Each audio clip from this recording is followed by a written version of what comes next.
Magandang araw mga kaibigan. Bigyan natin ng reaction opinion itong post ng batas sa PH. Isinare nila ang pahayag ni retired Supreme Court Justice Antonio Carpio tungkol sa impeachment ni VP Sara. Ito ang pahayag ng Supreme Court Justice retired. Ang House, sabi niya, ay parang prosecutor in VP Sara impeachment. Hindi pwedeng umasa lang sa ebidensya ng complainant.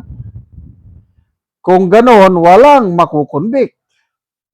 Kung hindi sila makakapagsubpwena, paano nila malalaman kung may probable cause? So sinasabi niya, yung House Committee on Justice pwedeng magsubpwena. So, kabaliktaran sa sinasabi ni retired Supreme Court Justice Adolph Ascuna. So parihas na Supreme Court Justice, magkaiba ang pananaw.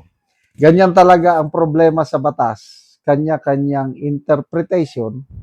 Kaya kailangan, ito na yung rule ng Supreme Court para sila ang sole arbiter o final referee sa pag-interpret ng konstitusyon. So ito, mga retired na ito, parang kami, retired na, wala na kaming influence, wala na kaming power, para na kaming civilian sa armed forces wala na, as in. Basta retired na. So, ito, parehas na retired, magkaiba ang sinasabi. So, sino ang masusunod? E di ang mga nakaupo ngayon, kailang going back dito, sino ang mas kapanipaniwala? Carpio or Ascuna? Tinignan ko si Justice Ascuna. He is one of the framers of the 1987 Constitution, appointed by then President Cory Aquino. 48 lang sila na member ng Constitutional Commission na nagbuo ng ating konstitusyon. So, matigas. Nung binubuo, nung ginagawa ang 1987 Constitution, si Justice Carpio was just a practicing lawyer. Ibig sabihin, mas matinik, mas matindi itong si Justice Ascuna kasi sila yung framer, alam nila yung intent ng Constitution dahil sila ang sumula. Research ko, Vice Chairperson si Justice Ascuna sa isang committee. Kalimutan ko, more on judicial aspect. Vice Chairman siya. Kasama niya Christian Munsod, Cecilia Munoz Palma, sino pa yung mga batikang So, mas naniniwala ko sa sinasabi ni Justice Ascuna na ang mga House Committee members, Justice Committee members, hindi nila pwedeng dagdagan, hindi sila pwedeng magsubpwena. Ang dapat gawin lang nila, i-evaluate lang yung ebidensya na isinabit ng mga complainant. So baliktad dito kay Carpio, pwede daw dagdagan ng House Committee on Justice para makonvict, di ba? Nadulas siya sa bibig. Gusto nila talaga makonvict si VP Sara. Walang makukonvict, sabi niya, kung hindi makapagsubwe ng House Committee. Yung sinabi niya na parang mga prosecutor. Kung parang prosecutor, wala pa akong nabalitaan dito sa ating anong tawag na prosecutorial system na ang mga piskal ay nag-produce ng ebidensya pabor sa nag-complain. Very basic yan eh.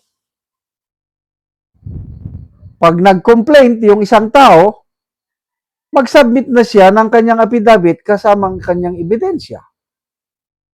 O ang gagawin ng piskal, isubpuena niya yung nireklamong tao, ibigay niya yung kopya ng complaint with evidences para yung inireklamong tao mag-submit ng kanyang counter affidavit at saka mga ebidensya rin niya para pasinungalingan ang reklamo. Oh, after that, i-evaluate lang ng piskal kung may probable cause. Wala pa akong nabalitaan, nakilala, o nangyari na ang mga piskal natin ngayon ay nagpro-produce ng ebidensya para sa complainant. Kung ganon, hindi patas ang piskal. Dapat ang piskal patas, wala siyang pinapanigan, complainant man o yung accused. So itong nangyayari sa impeachment case ni BP Sara, ang Committee on Justice, kung masunod itong kagustuhan nila, kung masunod ang opinion ni Justice Carpio, pumapanig sila sa complainant. Nasaan ang hustisya? Kaya tinawag silang Committee on Justice para patas lang. Wala silang panigan yung nirereklamong impeachable official o kayo yung nagreklamo. Kaya, tama lang na dumulog sa Korte Suprema yung kampo ni BP Sara, yung kampo ni Atty. Torion at yung pangatlo, kampo ng mga kapatiran nating Muslim, ang ibang nag-ano doon, yung Muslim Alliance. Kanina may press conference sila eh. Tama lang para dahil kanya-kanyang interpretation eh. Sabi ng Committee on Justice, pwede kaming makasubpuena. Oh. Carpio, pwedeng makasubpuena. Oh, sabi ng one of the framers of the Constitution, hindi pwede. Oh, sabi ni BP Sara, hindi pwede. Oh. So, sinong masusunod? Di ang Supreme Court.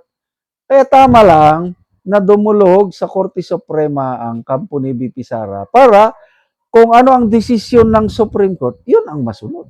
Pag sabi ng Supreme Court na, okay, Committee on Justice, may karapatang magsubpuena. O di, sige, subpuena. Pag sinabi niya, hindi, itigil nyo yan. O di, itigil. O di ba ganun lang?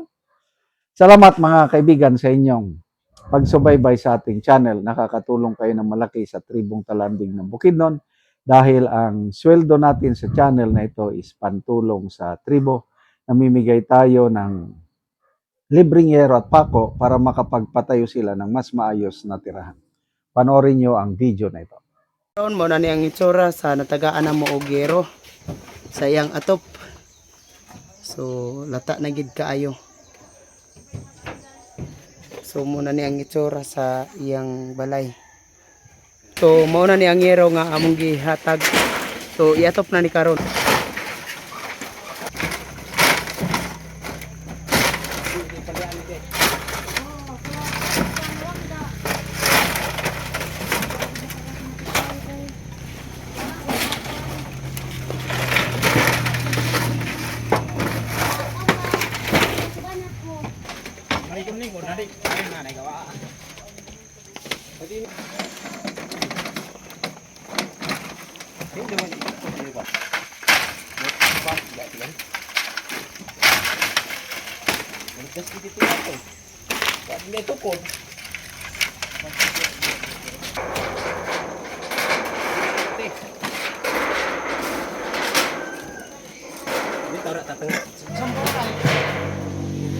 Okay.